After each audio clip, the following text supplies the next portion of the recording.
Welcome to Inside the Upside Down. This is the Edge of the Rabbit Hole after show. Yeah, Ghosty is like directly over my shoulder, I know.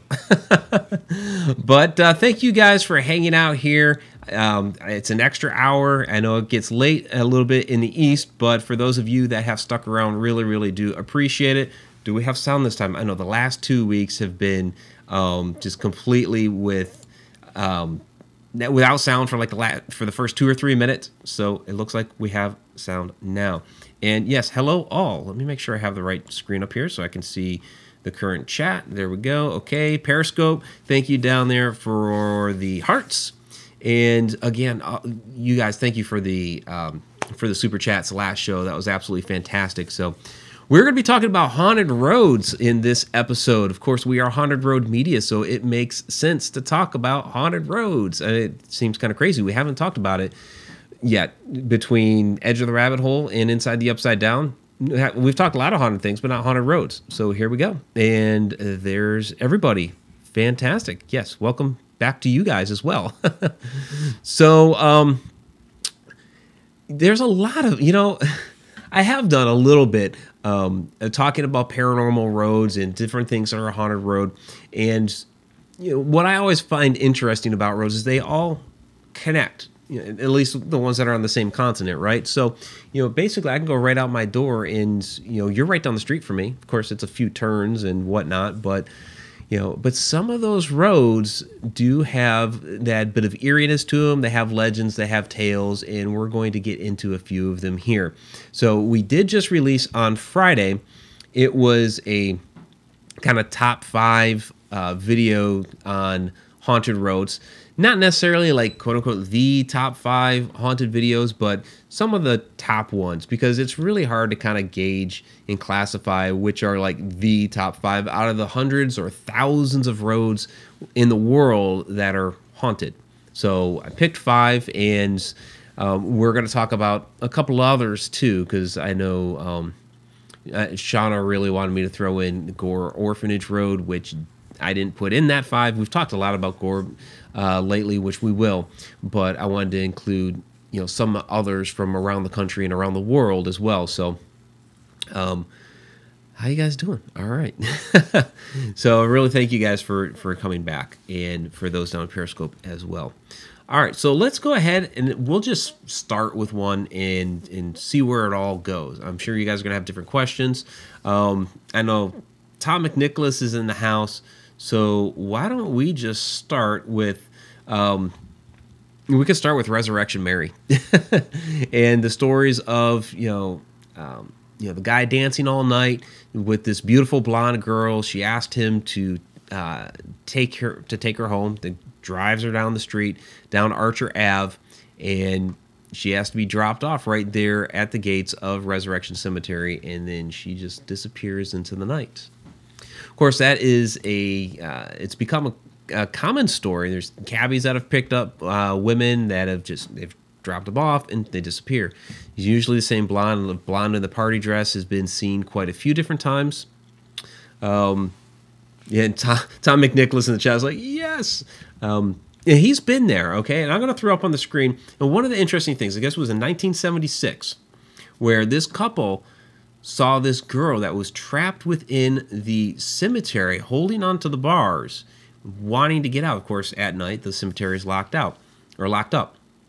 So she was locked in. And so they went and got the police.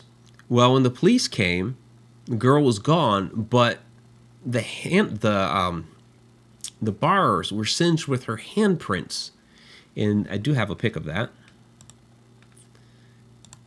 Boom. So I know I just covered you guys up in the chat, but that's the pic of the handprints there. So it's kind of interesting. It does look burned. You can kind of see the impressions of the fingers, and it's kind of interesting. Of course, they've removed the bars because it became an attraction. So people were making too big of a deal about it. And Tom McNicholas, thank you for another super chat. Tom is the man. Wow. Thank you very much, Tom. Really do appreciate that. So $5 super chat. That's awesome. Thank you. So yeah, so Resurrection Mary, of course, is probably one of, I'm starting with like the boom, like one of the top ones, at least in America, if not the world, as far as, you know, the story's popularity, how well it's known, and all of that, and just the number of different sightings along there. Tom, I know you've said you've been there to see the bars, and Shauna's back. All right, Shauna's back. Yes, Tom Tom is the super chat hero. Thank you, Ether. So, yeah, so it's a fascinating story, and there's two girls that they've basically deduced it down to. You know, I didn't get their pics loaded in here in time, so I don't have those. But I kind of have it up over here just to kind of reference for myself. So the two girls, one was Marie Bregovy, and basically they're girls that died in car crashes in the area. The problem with Marie Bregovy is that although she was about the appropriate age, early 20s, she had short brown hair, where Resurrection Mary is said to have shoulder-length blonde hair. So hair's a little shorter, darker for Marie Bregovy, but about the right age, and of course the accident happened. The other was, and I always get the name screwed up when I try to say her name. So Anna Maria Norcus. Okay. And she does have the blonde hair, you know, about the right length. Problem with her is she's only about 12. So, and again, her first name was Anna. The Maria part could be Mary. So you don't quite know how it might fit in. Of course, people try to force them in there. It could be a completely different person entirely. But a lot of people do report picking up this girl, driving her down the road, dropping her off, and then disappearing right there outside the gates of Resurrection Cemetery. Another report is girl in white party dress jumping out across the road, and they think they've hit her or about to hit her, and then gone. So that happens too. So let me look down the chat, see if Tom had any comments about it, since he is. And Jen with a $5 super chat. Thank you very much, Jen. Really do appreciate that. You guys are awesome. You guys are fantastic tonight with the super chats. That's amazing. So Paranormal TV, feel like almost every state in America has its own Resurrection Mary. You know, in a way, because there is kind of that story where you pick somebody up, you drive them down the road, drop them off, and they disappear. That's kind of a lot of these stories that kind of crop up. But maybe that's the behavior for this type of spirit, or spirits that have experienced this type of tragedy. Of course, there are car accidents that have happened all over the place. So it would stand to reason that there's going to be spirits along the roadside, and maybe they're trying to get somewhere.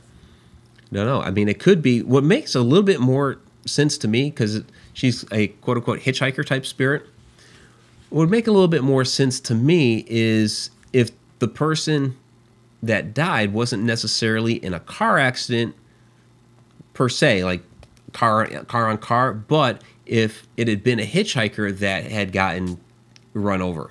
That would make a bit more sense to me. But I get what you're saying. Little bit different to me, though, than something like the Crybaby Bridge. Every place seems to have a Crybaby Bridge.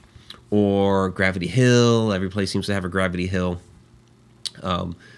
Because these spirits are not necessarily named Mary. They're a lot of different names attributed to them, different types of situations. The one I'm actually going to get into is a Route 66 one. Again, similar, but a little bit different too. So, Shana, I guess I'm missing something here where, Carrie, that is why, what are we liking to do? We're liking to debunk stuff. We do get down. Okay, the problem with urban legends is that they get retold until they're meaningless. Well, but you know what is interesting about that is, yeah, urban legends get told and told and told and told until you don't really know what the original truth is, or it's hard, at least, to get the original truth.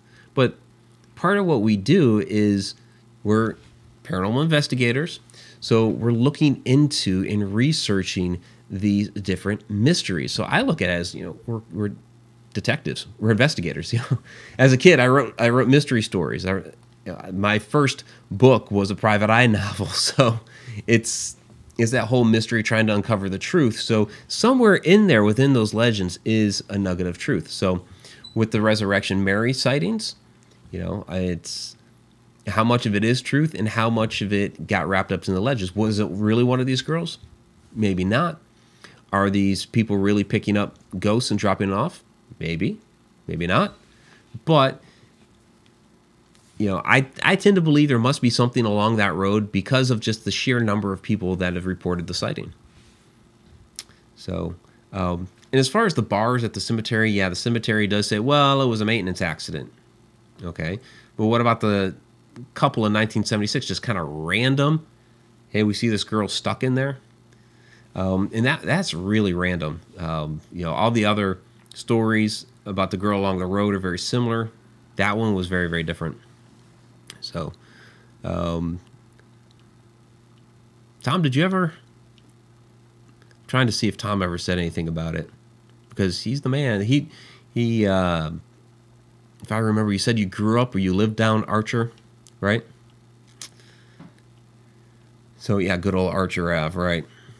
So the one that is, you could say, is similar to that, and you guys can throw out different stories. Pungi Fungi, Route 666 is now Route 491. Yeah, they changed that one because, it was like the Devil's Highway, that sort of thing. So I'm going to kick into Route 66 just because it is a similar story, but it's different. So let me pop that one on. I have actually a fuller picture here. Boom. Okay, I know it doesn't look like much, right? It's like, what's that? It's, I did do a little touch up for it for a particular video. That is, my own photograph of a stretch of Route 66 that is supposed to be rather haunted. Behind me is Fort Reno. So if you guys saw the Fort Reno video, that's behind me in this. So, I mean, just looking at a stretch of Route 66, but there were several accidents up and down here, especially during the 50s, in which several people died.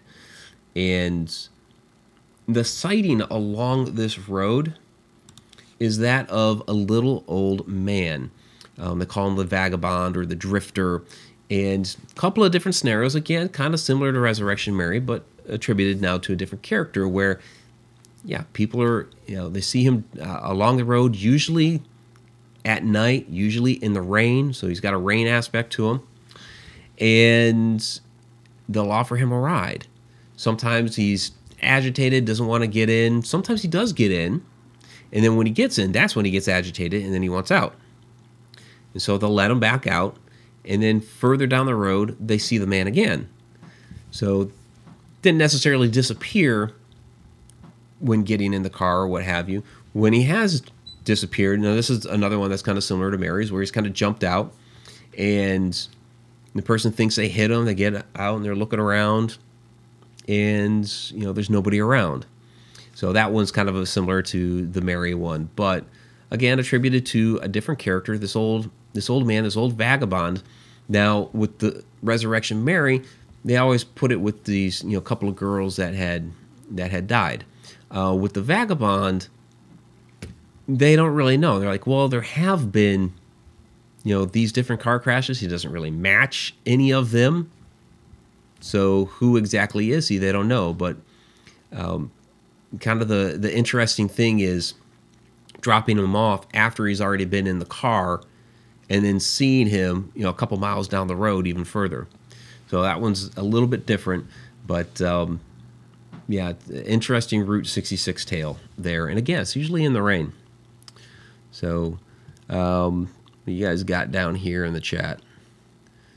So the old man walking along a road. Yep, that's exactly. Yeah. So, and it's a it's an old stretch of Route 66. So the thing with Route 66, of course, it no longer exists. It's been decommissioned. It was decommissioned back in like 1970. So the parts of kind of Route 66 now are ones that are designated as historic Route 66, or some places like Oklahoma put in a state Route 66 along where the old Route 66 used to be, or at least kind of, because there are some parts of that where it's like a newer road and the older part is elsewhere, because they just, they would reroute stuff to make it easier to get around. So there's, in that part over there by Fort Reno, that is the original part of the old Route 66, where it's like a little further north is like the new Route 66, which is the state Route 66. So it's kind of hit or miss as to what's the original road pieces. There's between Yukon and Oklahoma City, there is an old bridge and a stretch of road that's the old Route 66, and the new one is, the newer road going past. So you're not ever quite sure, okay, am I on the old historic Route 66 or am I on the new Route 66? So it's kind of interesting to go back through the history and kind of figure out where all this stuff used to be. So, yeah, and that's that stretch there is between El Reno and Weatherford. You guys seem to have some stories going on down there in the chat room. Very, very cool. So what are you guys doing down there? I like to see what you guys are talking about sometimes.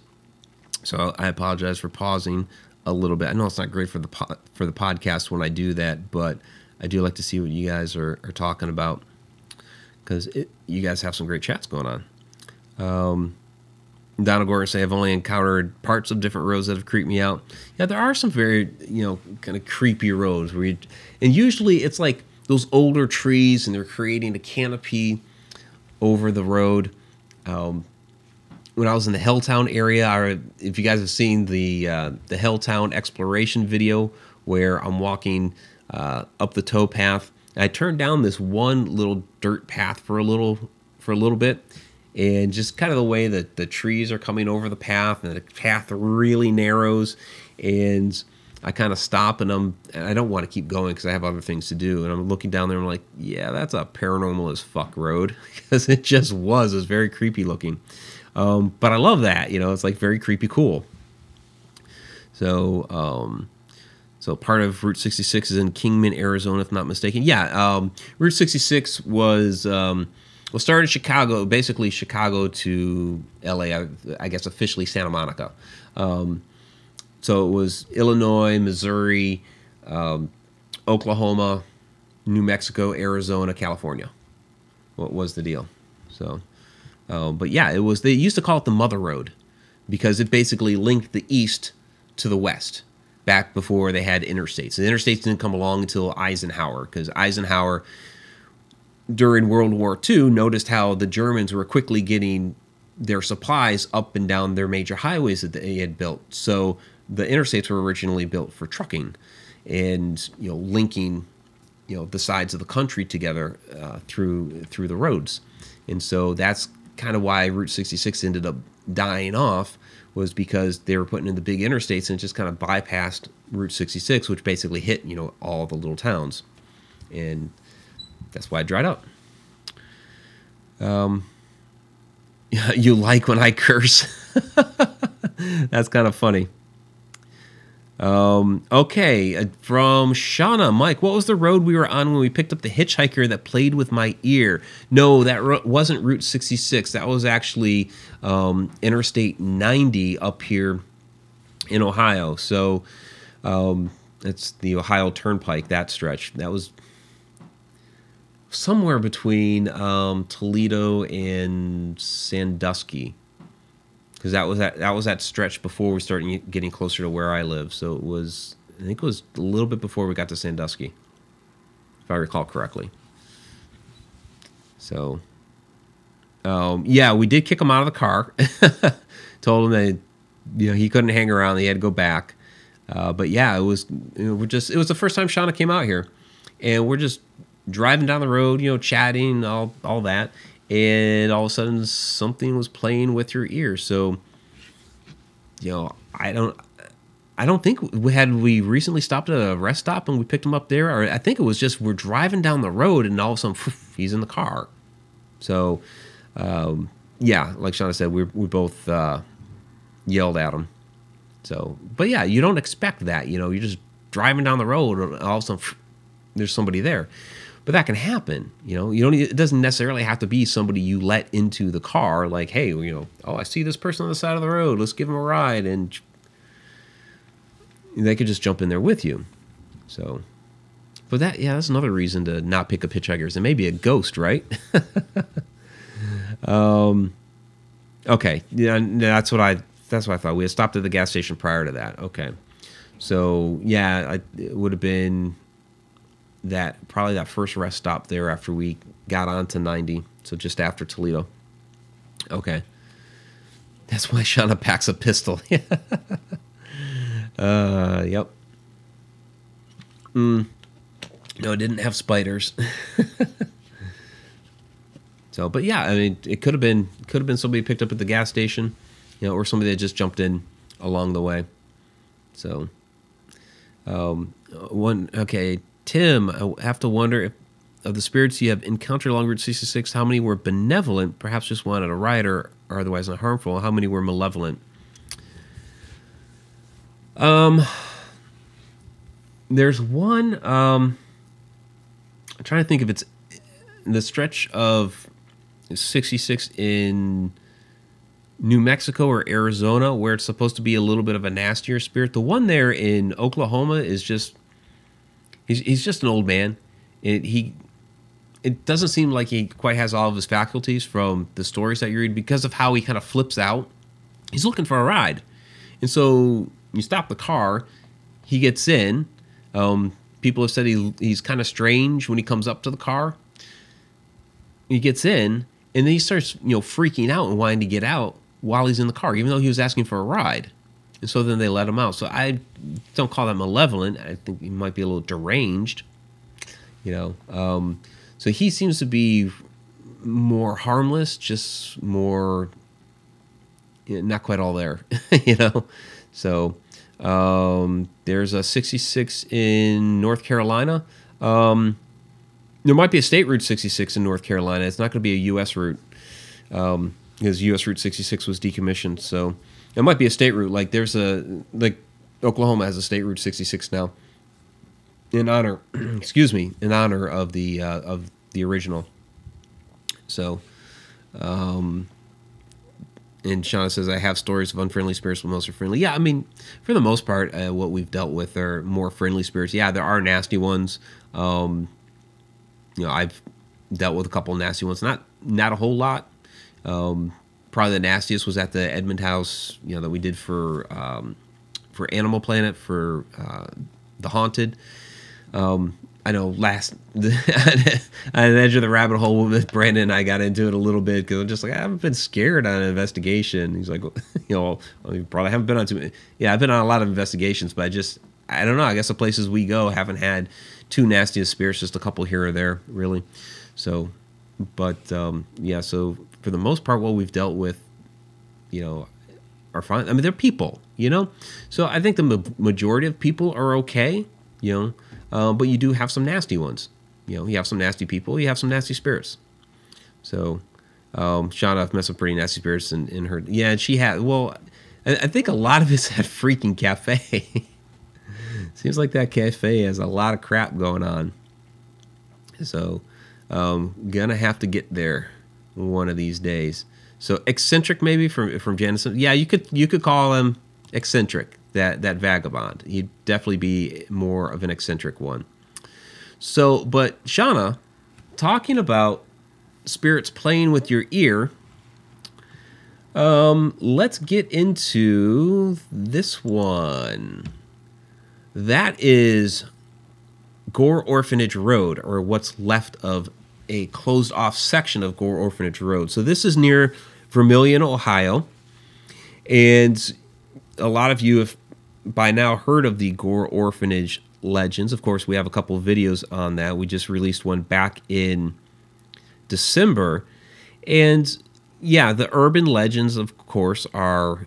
Sean's like, oh yes, the urban legends are, of course, supposedly old man Gore ran an orphanage and he locked the kids up at night. He beat them, blah, blah, blah. And then one night the orphanage caught on fire because they were locked in their rooms, that they all burned and died. And it's completely untrue. Completely untrue. So down at the bottom of this hill from this road is the Swift Mansion, which they call the Gore Orphanage. And it was never occupied by orphans. So it was the Swift family, then the Wilbur family, which they did have some children deaths from diphtheria, may or may not have died in that house.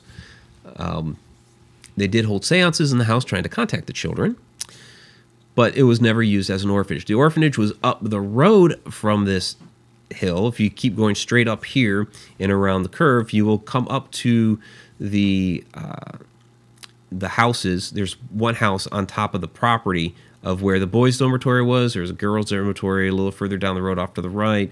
They had some barns. There's a house there now that the little church and schoolhouse had been. So all that stuff, it was the Orphanage of Light and Hope. And so there was never a Gore Orphanage. It was just two words stuck together. Originally it was Gore Road, and then when the orphanage moved in, they appended the word orphanage on there. But very, very creepy hike up through here. And when you get up there, it's like a cliff.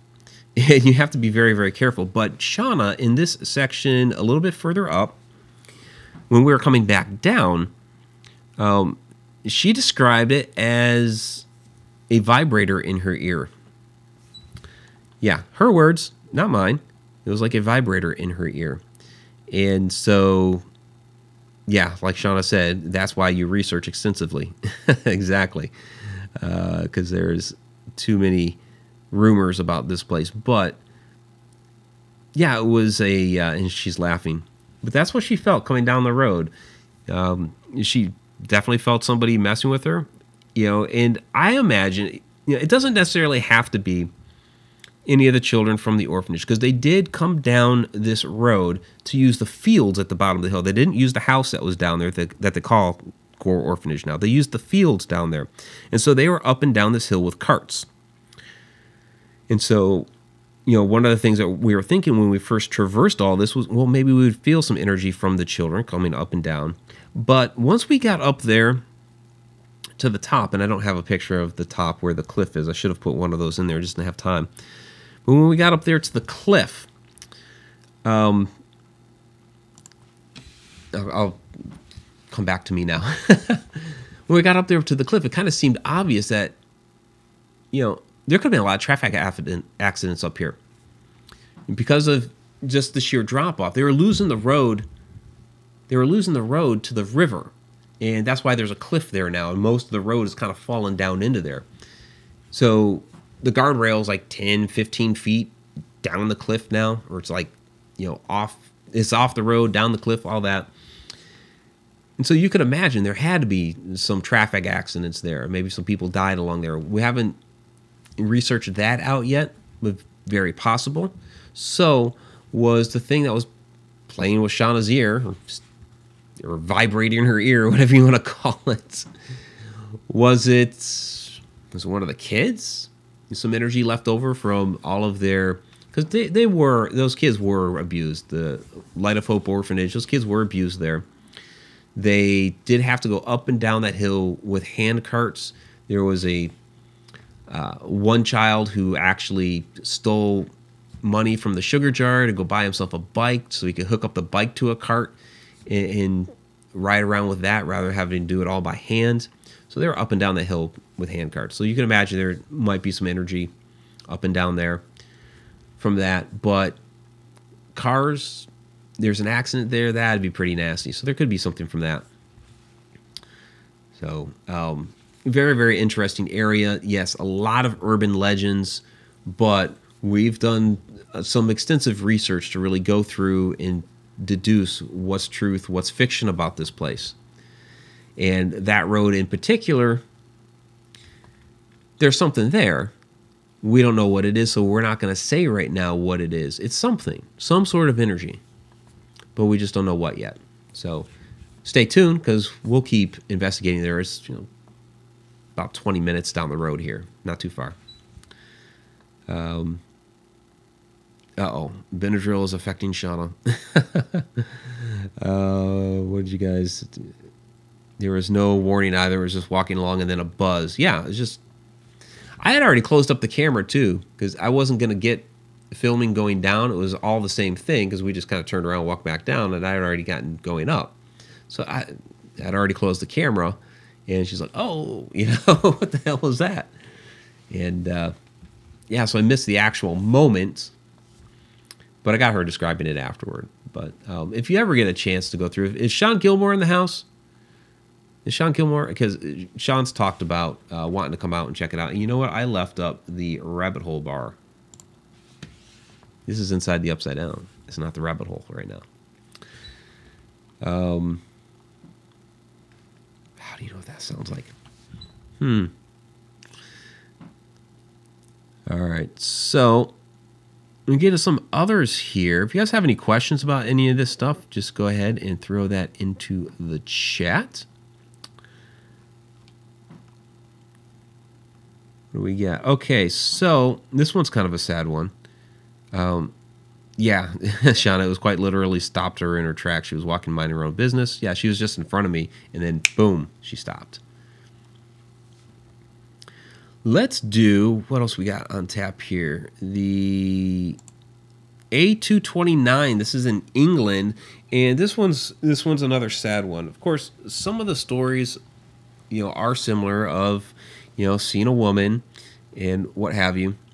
And,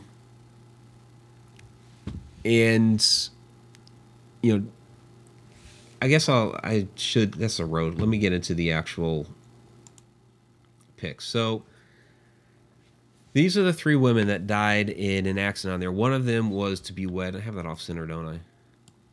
I guess it doesn't matter. But, yeah, so the one girl was supposed to be wed. It was the night before her wedding. So, of course, now when people see a woman along the road, some of them do see a woman in a wedding dress. Others just see a woman. And kind of the same thing. They pick them up. They want to ride, drive them down the road, and then they drop them off and they disappeared. Or they ask to get out of the vehicle. When they get out of the vehicle, they disappear. So there's also, again, accounts of people running out in front of the cars, and then all of a sudden there's nobody there.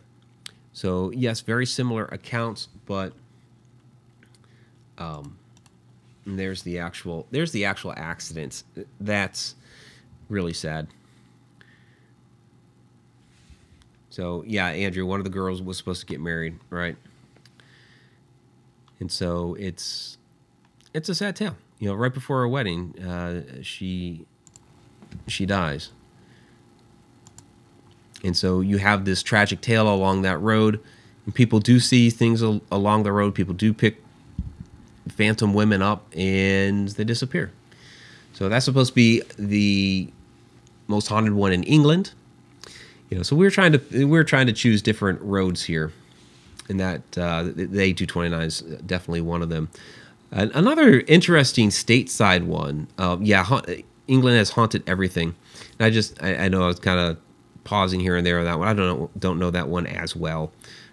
England has a lot of haunted stuff. You want to know why? They have a lot more history than we do. It's older. They had more time to develop all this haunted stuff. And another thing I find interesting about that, and anybody that's in the house from the UK, correct me if I'm wrong, but this is the way I've always understood it from others that I've talked to in the UK. And I know we do have a number of viewers from the UK. Whether you're here now with us live, which would be like 4 in the morning where you're at right now, so I understand if you're not live. But later on, when you guys watch the replay, the way I've always understood it from other people I've talked to in the UK is that we find it like such a, big deal over here about whether things are haunted or whether they're not haunted, where over there in the UK it's generally accepted that older houses are haunted.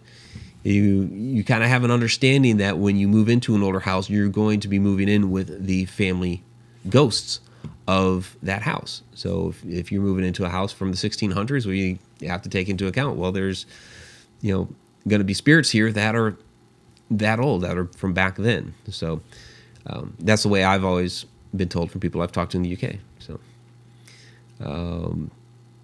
yeah, Shana, we need to start visiting and researching Hop Hollow Road in Alton. Yes, we're going to be doing some of that. So, but I don't have anything on Hop Hollow right now. So, Clinton Road. We'll hit Clinton. Do I have Clinton? Oh, the thing I have for Clinton is the old cross place. So, Clinton Road, it has some interesting stuff because there's a lot of other history up and down that road. The Clinton Furnace was there. A lot of people used to mistake the Clinton Furnace for a temple just because it's just a stone structure that kind of rises out of the ground, and then there's this like archway. But that's where they used to shovel in the coal and burn everything, and it's got the stovepipe straight up. But people used to mistake it a long time ago for a quote-unquote temple. But Clinton Road itself has some interesting things going on. Of course, there's old tales from back in the day before all the road stuff of there being ghosts dancing in the woods, witches dancing in the woods, things like that going on up and down there.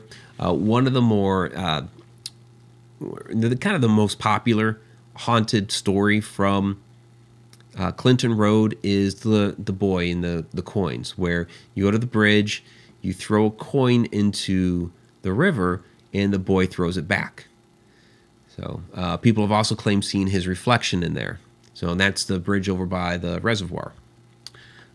The other one that people talk about, and this is what I have the pick for, is the old cross house. So let me bring that up. And I kind of still have everything going on in the background, but that's fine. You can see it. So this place was built in 1905. The owner, Richard Cross, passed away in 1917. It was sold back to the state, kind of sat around for a while, eventually burned down. And it was just left as a stone structure. All the wood and everything inside burned down. And so this was like a frequent hangout for teens, for hikers would go in there. Also, there were actual legit KKK meetings inside of here. So people would say that while sitting in there, they could see white figures moving in the woods, a lot of different noises that they would see. Of course, it could just be wood noises, but they would feel like they're being watched. They'd get poked. They'd get grabbed. All kinds of other crazy things. So a lot of interesting things would go on around here. Now, because of people frequenting this place and starting to get into a very bad state of disrepair for safety reasons, in 1988 they knocked down the walls. So when they did this, the guys, the construction crew that knocked it down, there was a basement part that they uncovered that was inaccessible before, and within there they discovered what they described as satanic writings. So there is a lot of rumors about Satanists being in the area as well, and so people trying to do things, conjure things up, what have you, there at this house along Clinton Road. So lots of interesting stuff. Yeah, Shana, another cool structure that's been knocked down. I know they do that. It's sad, but I get why they did it. Because they didn't want anybody to get hurt. I guess nobody had an interest in trying to preserve it. But I look at the Sweeten House. It's like, you could just leave it crumbling there. I mean, the Sweeten House looks cool as it's crumbling away. You wish you could see it when it was bigger in its full glory, as with this one. I have seen some other photos of this where you're looking up. The guy was taking photos from the basement, and he's looking up, and there's these fireplaces like 3 stories up from him. They're just kind of like hanging up there. And the Sweeten House, the old stories from there, we kind of got those as well. So it reminds you of the Rocky Horror House. Interesting. Let's see. Sad thing is, buildings back then were built more stable than now. Yeah, and that's the thing, is that structure. I think the last time it was lived in was 1917, right? And there it is in, what is that? Well, this picture wasn't taken in 1988, but still, I think this pic was taken in the 60s. I mean, look at it. It's still there, 50 years later, solid. It's this great stonework. And, they knocked it down so, people wouldn't kill themselves on it. Of course, nobody had to that point. So preventative measure from, the first time not happening, I don't know. So Shana is going to go to the Historical Society tomorrow. Yeah, Shana, we need to get in there and investigate your Historical Society. So, because we've done a video on that at Lee Baker Hodges' house, where that one had a cool paranormal investigation story. It was from back in the 1800s, and they're already calling it a haunted house, and there were 3 guys in there trying to debunk stuff, and they couldn't debunk it. So you had paranormal investigators, 100 years ago. So very, very cool. B3 Airspace grew up in a stone house with a fireplace in every room. Well, that's cool. Wonder if the Cross Mansion was made of limestone and the whole stone tape theory. I don't know. Off the top of my head, I don't know what the Cross House was made out of. I could look it up. I'm sure the information is out there somewhere. But if it was made of limestone, sure, that would definitely be a good conductor, of paranormal activity. Of course, there's water in the area with the reservoir, so that could really just play into everything. Of course, there's a lot of other things that they say that they see along the road. UFOs have been sighted along the road. A lot of they've seen hellhounds and things like that out there. Of course, again, you don't know what's true and what's not, but there's a lot of things that definitely been experienced there at that house. There's the boy. There's a lot of different things going on there. So, what else you guys got in the chat? So, okay, Ranch Road from Orinda, am I saying that right? To Martinez, California has a lot of stone houses that were brought over from Europe and would be weird shapes in the mist during fogs. I would bet if you brought stuff over from Europe and tossed it out into California, that would be interesting. Of course, there's a lot of interesting houses as well that were kind of modeled after European architecture that just seemed out of place over here. Like even the old Swift Mansion at the Gore Orphanage area, the quote unquote Gore Orphanage area, that was Greek Revival. It was very, very different for this area. And there it was, out there in the woods. So, along Gore Orphanage Road. So, interesting stuff. So, I've kind of hit the ones that I threw in here. I skipped the A75 in Scotland. It was I don't know, it was almost a little bit redundant. That's supposed to be Scotland's big road is A75. And that one included a bit more than just the girl running out into the road or picking up the hitchhiker. They were, that one was, it started with a hen, of all things. A hen flying up into their windshield and then disappearing. Like, not that they hit it and it like flew off into the night somewhere. No, it disappeared as it hit the windshield, just whew, vanished. So, I stopped the car. They're like, holy crap, what happened there?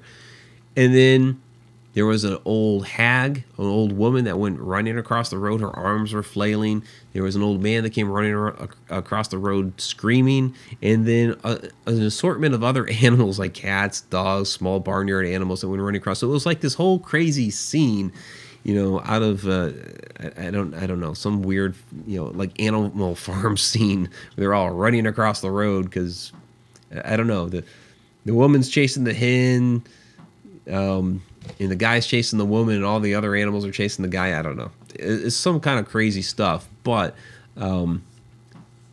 that's where the stories kind of first started. There's other things that they've seen along that road as well. Things that are more ghostly or more that are like, nasty looking hag sort of stuff rather than just the old woman.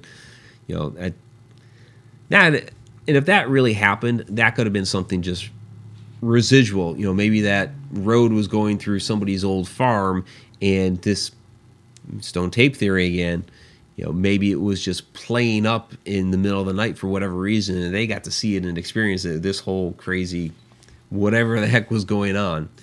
Because that whole theory is basically, energy from whatever event, whether it's, traumatic, could even be a good event, has somehow adhered itself or recorded itself into the surrounding environment, whether it be stone, something metallic, what have you, but it would reside there in the area until something came along that kicked off that energy, played it back like a tape. So something in the area, perhaps recording an event of whatever trauma was going on with the hen, the old lady, and the man, and the barnyard animals. I mean, just, I don't know. Craziness at the farm got recorded into the surrounding territory. It could happen. I mean, that's the whole basis of stone tape theory. So was it them driving down the road that kicked it off? I don't know. Maybe there was a storm brewing up, because they didn't really describe that. Maybe there's a storm brewing up and something with the charge in the air kicked it off. Don't know. It's a theory. That's why they call it a theory. So, wow. And just to check the chat real quick, and I see demonic smell goat thingy. Wow. Okay. I don't even know what that is. Ghosty looks great with the lights, by the way. Yeah. Ghosty. And these are the lights that I use for Friday Night Ghost Frights. And I kind of like what it does with the pillow here. But yeah, on Ghosty, because he's got like 3 different colors going on him, he looks pretty cool in that. Yeah. So get your Ghosty, haunterroadmedia.com. Yeah, Shauna's down with castles. Definitely. So Paulding lights are of interest, yeah. And that's another thing. People seeing ghost lights as they're driving down roads. So the Hebron lights, or Hebron lights, depending on Maryland, Eastern Shore, so the way they pronounce things. But that's one where people will be driving down the road and they're seeing the lights. And I've talked to people who either they've chased them, or they've had a family member or a friend that's chased them, where they go running down the road. Now, of course, the scientists will be like, well, that's, swamp gas in the air. Okay, if it's swamp gas, go down to the swamp and, record the lights happening, so, we all know it's the swamp gas in the air, or, whatever atmospheric, whatever going on. It's like, okay, well, show us how that works. If you're saying that's what it is, by all means. Of course, they don't have that. So, yeah, that's one out there in Maryland where they go driving down the road and they see it and they go chasing after. Miami, Oklahoma is another one that has that with the lights. So, science community chalks it up to swamp gas. But I've yet to see the whole swamp gas thing play out either. Do you think places underwater, like in lakes and oceans, can be haunted? Absolutely. Talk to Lee Ehrlich about that. Our friend Lee Ehrlich actually does it. He's a deep sea diver. He's a salvage diver. He's a professional diver, world class. He does a lot of deep sea salvage work, and he has experienced a lot of paranormal activity in sunken ships. So it can't happen down there. Absolutely. Just like up here, somebody dies in a house or wherever, and their spirit, stays. Well, down there, they died in the boat. Their spirit stuck around down there. It definitely happens. Kathy Ciliento, have you or Shana ever encountered anything you could say was alien related?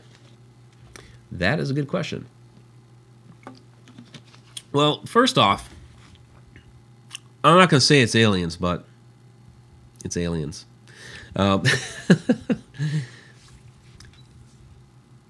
It is a good question, because there's things that we've experienced that we're still trying to figure out exactly what it was. I mean, I've had a lot of shadow people experiences, right? Who's to say that those shadow people weren't aliens? I mean, I've chalked them up to interdimensional beings, but there are people that make a case for shadow people being aliens, or maybe they're interdimensional aliens. Could be. We don't know, because we haven't really figured out exactly what they are. I have my theories, but it's just a theory. You know, I have my experiences, and that's what I'm kind of basing it off of, from what I've seen and from the stories that I've heard from others, and just trying to think through what exactly this type of entity could be, what it is that they're doing, why they're here, where are they going, you know, trying to ask those different questions and put all the pieces together. Could it be an alien? Maybe. You know, maybe that's the form that they take when they come into our world. I don't know. So if I have seen anything alien in nature, it would be one of the shadow people experiences that I've had. I have not seen a UFO to date. I know a number of people who have. You know, some people that aren't even involved at all in the paranormal community. That, you know, a high school classmate of mine, you know, 10 years ago or whatever, when we, you know, reconnected, and, you know, she was like, "Oh, I see that, you know, you're involved in all this stuff. You know, let me relate to you one of my stories that I have." And I have absolutely no reason to doubt her, you know, and she's not, you know, looking to, you know, become, you know, a big deal in the paranormal community. She also didn't feel like she would be thought as crazy, like some people think that, well, if I talk about these different things, people are going to think I'm crazy. It's like, get with us, we won't think you're crazy. So yeah, I've heard stories from other people. I know Andrea Perrin has a lot of different alien stories. I believe her. I just haven't had what would be kind of like quote unquote classic alien experience. So, Shana says she's seen one. I don't remember you telling me a story about an alien. Or are you talking about the elemental that people are talking about in Carrie? I don't know which one you're talking about. Okay.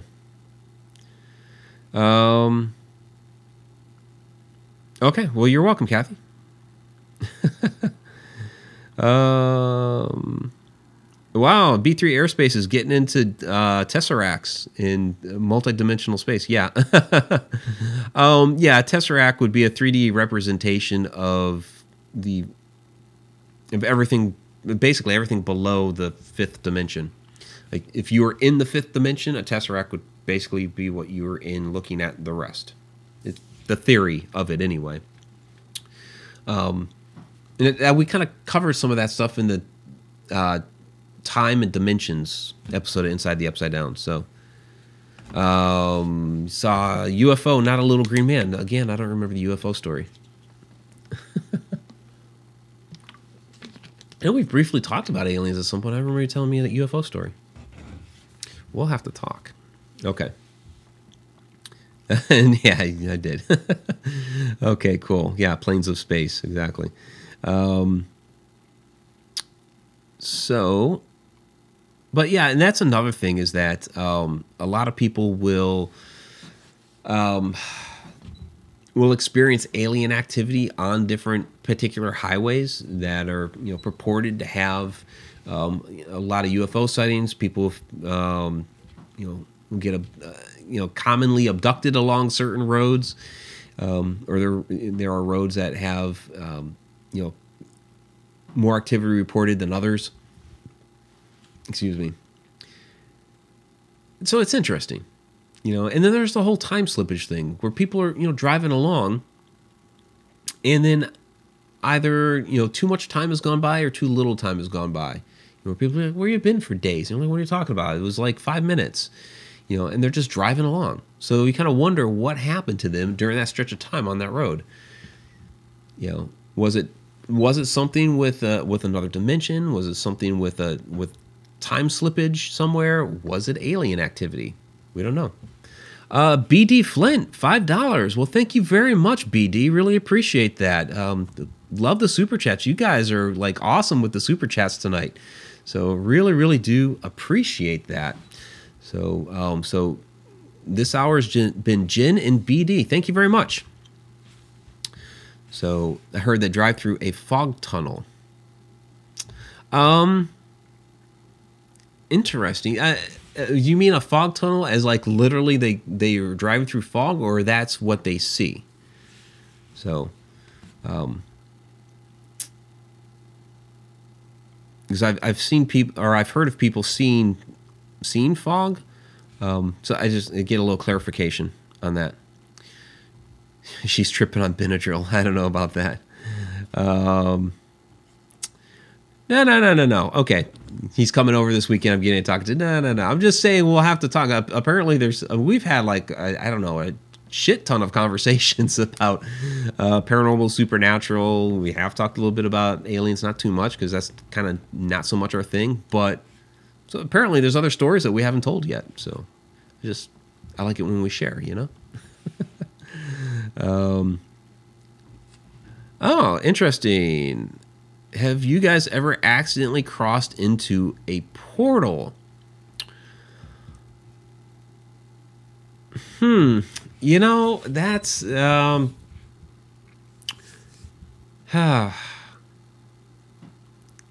I did, I don't know. You know, because like Shana, Mineral Springs. When we go up there, time works differently there. And I'm not saying we step into a portal while we're there, but time just really seems to work differently. Where we've accounted for 3 hours when we were there for 6. It's where the heck did the time go? You know, and I don't think it's just poor time management. You know, I will say I can't necessarily say that I've, kind of the classic television or movie thing where you step into something and you get like the wormhole effect going on and you pop out the other side. It's not like Sliders, but there have been times where things have seemed like a little off. This is kind of almost borderline parallel dimension stuff because, I have a really good memory. I can remember things back to when I was like 3 years old. Long term, Shana would question me about the short term memory, but long term memory of events, and there's times where I'm talking to people and maybe it's just their memory's bad or maybe just memories change. I don't know, but you're like this. I know this happened. I know this happened. I know this happened, and I remember specific dates because I remember looking at this and seeing a date there or what. I'm like really good at like. I won't say I have a photographic memory, but like when I'm reading a book, I could basically tell you when I've read something, about where in the book it is and like halfway, it's halfway down the page, about the middle of the book, halfway down the page, and it's, after this chapter, that sort of stuff. So if I've seen a date, then that'll kind of like stick in my head. And then what other people are saying, I was like, no, that didn't happen. Like, I know that happened. You're wrong. I'm not. So a glitch in the Matrix? Yeah. Maybe. It's kind of weird how that stuff works. So whether that's multidimensional, portal, something to do with time slippage, parallel universes, which I don't get into the whole parallel universe thing, and I definitely don't get into a multiverse. I don't. And I have my different reasons. This isn't really the forum for that because we're talking about haunted roads here. But do people experience that driving down the road? Since that's kind of the topic, people have reported that. Yeah.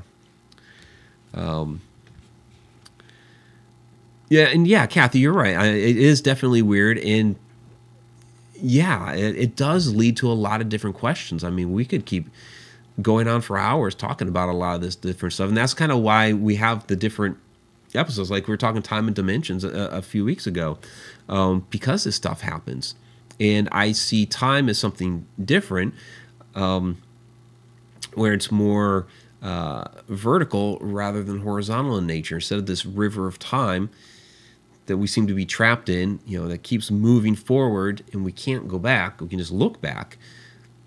Where another way to look at it is all the events at one particular location are just stacked and it's all happening concurrently. And that's why we sometimes see spirits that are looking at us like we're the ghosts. When we're seeing them as ghosts, they're looking at us as we're ghosts, and it seems to be basically two different times have overlapped. So it's very, very interesting. All right, what else do we got? Ether Shadow. I don't wear a watch because of that. Interesting. All right. Well, you know what? It is about our hour. Boom, we hit an hour right now. So we're gonna wrap it up. Really do appreciate all of the. Well, first off, thank you for the super chats tonight, guys. Been absolutely fantastic. Tom. Actually, Tom, you had one in each one. So Tom McNicholas, you're the man. You're awesome. Jen, you had one here, and then BD. Thank you very much for that. So in fact, the list is right here.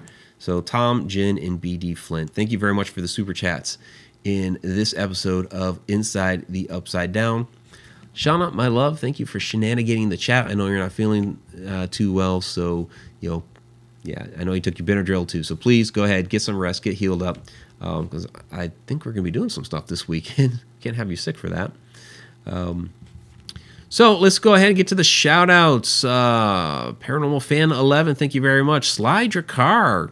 Welcome to Inside the Upside Down. BD Flint, happy you enjoyed the show. Thank you very much for stopping by. Beat 3 Airspace, one of our fantastic Deep Down the Rabbit Hole Patreon patrons, as well as Tom McNicholas and Grizz. Samuel Hall. Hey, Samuel, come on. You just got here as we're wrapping up, man. Good to see you here, though. Tim Schoen, thank you very much. Jessica Shea, have a great night. Cheryl Midkiff, I'll be in touch so we can get the shirt out to you. Congratulations again. Kathy Ciliento, thank you very much for the questions. They were great questions. Carrie Parrish, good to see you here again. Katie Palmer, have a great night. Really do appreciate it. M. Labuda 61, who has seen a UFO. Cool. Very, very cool. Sean Oldsmith, you too. You just got in. We're wrapping up. Sean Oldsmith from Australia, another great Australia viewer. Is Robert White in the house tonight? He's another one from Australia that watches. Very, very cool. Donna Gorton, one of our Cheshire cats. Thank you very, very much. Always appreciated your help. Susan Sack, thank you again for joining us. Diane Hilbert, thank you. As usual. And Shay Carroll, hey, good to see you out here tonight. Ether Shadow, as always, thank you very much. Jody Brewer, good to see you tonight. I was happy you could make it out. Who else do we have going on here? There's a lot of people in the house tonight. I did get you Tom McNicholas, yeah. I'm scrolling back up now. So, you know, this always becomes like dead air time as I'm scrolling. But Zippy Davis, I think I got you. Fungi, yeah, of course. And I'm gonna scroll back down because that's all y'all. All right, so you got about like 30 seconds to throw out one last one. And there is that little bit of delay. So, all right, really do appreciate it. Hey, and of course, down there, I know, the Periscope. Periscope is a simulcast. I have the thing down there to look at it, which I'm terrible at looking. But Periscope, thank you very much for hanging out and for all of the hearts. I know, Tom, you watch on both. Lynn's White, you watch on both. Really do appreciate it. Pamela Rainey, thank you. And I guess that's probably the last one in there. So you guys have a great night. Next week. Okay. So, next week on Inside the Upside Down, we're going to be talking, I don't know if you guys have heard about this Dear David story that's been going around. So we're going to talk about that because I have some opinions on the Dear David story, as well as other internet reported hauntings and stories and things like that. So we're going to get into some stuff, and this should be an interesting show. So we'll see you next week.